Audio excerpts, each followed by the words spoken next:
Ils ont entre 8 et 16 ans et font tous partie d'une école de photographie située en plein cœur de la favela d'Amaré à Rio. Ici, pas d'appareil photo, dernier cri, mais de simples sténopés fabriqués à base de boîtes de conserve par les enfants. On fait un petit trou avec une aiguille et on met un papier noir dedans.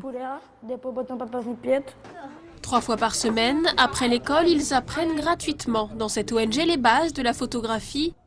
Une opportunité pour montrer autre chose que les clichés de pauvreté et de violence de ces quartiers. Ça valorise les enfants parce que les gens pensent que quand on vient d'une favela, on est forcément un trafiquant. Mais c'est pas vrai. Nous, on leur donne une impulsion pour qu'ils puissent avoir accès à autre chose, pour leur permettre d'entrer en contact avec la photographie qui est un art, une forme d'expression. Depuis qu'il a intégré les cours l'année dernière, Wagner, 10 ans, se voit un nouvel avenir. Avant de commencer ce cours, je voulais être footballeur, mais depuis que j'ai découvert cette nouvelle technologie, je veux devenir photographe. L'école fait aussi agence de photos. Elle possède une banque d'images de 8000 photographies sur le quotidien des favelas qu'elle vend aux médias brésiliens. L'agence est composée d'anciens élèves de l'école. Il y a encore 5 ans, Francisco prenait des cours ici. Aujourd'hui, il est ce qu'on appelle un photographe populaire.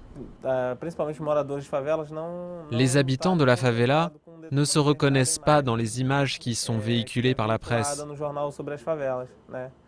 Je pense qu'un photographe populaire est un photographe qui va à contre-courant de cette image.